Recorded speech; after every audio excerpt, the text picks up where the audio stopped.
Hello, I am Orange Cat, and this is my review for episode 1 of season 2 of Bigmouth.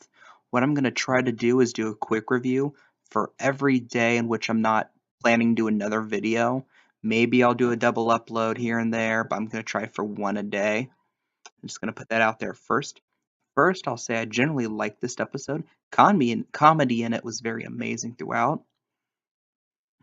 For example, the whole thing about the older puberty monster teaching Nick to masturbate with the whole thing with the Indian burn, just that whole gag and how he was giving him horrible advice about that was just hilarious. And also just like kind of the counterplay with Nick and the monster and the two pubes he has it was really funny throughout. Also like specifically the jokes revolving around like how the end of the season last season Jay and Jesse kind of ran off. Just like the jokes with like how messed up Jay is about like how he has this fascination for pillows, I guess. How he met up with the old pillow from his room at the end of the last season. That awkward conversation between him, his pillow, and Jesse. And also like how the three pillows in the motel want to do a gangbang and with the male offering just to sit in the corner and be a cuck. I just laughed out loud that entire sequence. It was just the type of humor that they had in season 1 was great in season 1 and has continued through so far early in season 2. I really like that. The only not too many downfalls in this episode. If I had to pick one, it's like I hate how they tried making the gym coach a very continuous gag. Like his character is very static. Like how he was at the beginning of the first seasons, at least so far early in season 2, is exactly how he is. Now, like he hasn't changed a single bit.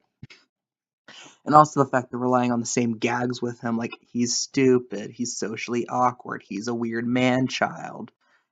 And it's kind of gotten stale at this point, though I will admit I laughed my ass off at the whole sequence towards the end of this episode with the him not knowing certain stuff is dairy and like vomiting and passing out, especially how it was told through pictures over the credits. I really loved how that was done.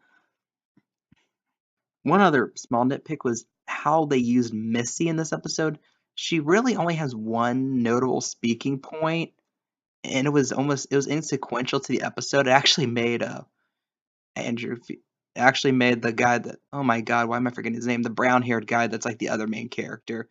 I'm gonna get torched over this.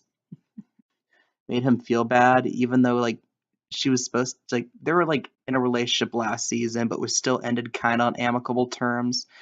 And she just kind of her other than her being like a commentator for the basketball game, which was really a non-sequential role because she was just trying to play a counterpoint to the gay character who really didn't want to be there. Other than that, I just didn't like how her one bit was like, "Oh yes, society is already made for young white males," like the counterplay to his struggle, like making him feel worse, which is very uncharacteristic of Missy. She seemed to be like the nice, care at all costs type person that you really liked in the first season with that edge. But that, but we'll see. Maybe she improves in the rest of the season. I've actually only seen this first episode so far, so maybe she improves, and I'll report to you if that in the future. Not much more to speak about in this episode. Like I said, it was a very solid episode. I liked how Maury, the puberty monster, was used. Also loved the one scene with the puberty monstress voiced by Maya Rudolph, especially how helping Jesse come to the realization that Jay's a creep. Especially the whole cycle. It's like you're gonna live in Tampa. You're gonna raise kids with this guy. You're gonna live in Tampa. You can't even take a shower because there's a baby arm in the train. I don't know why. I just laughed my ass off at specifically those scenes, especially Maya Rudolph's delivery of those lines. Like she fits this role perfectly for the show. Like I said, it's a great ensemble, and that's one of the strengths of the show. Like everyone who voice acts for this role fits their character well and is really to commit to the part. And that's one thing that made season 1 very endearing and arguably the surprise hit of Netflix for 2017. Especially how much negative reviews it got coming and like, oh, it's gonna be a disgusting, perverted show. But it ended up having a lot of heart. And I think this season's got started off showing that it's gonna have a lot of heart too. So I'm very optimistic about the season. There were a couple hiccups in this episode, but they were small relative to the good stuff, especially the comedy. I would give this episode a 7.5 out of 10. I am Orange Cat. And that is all.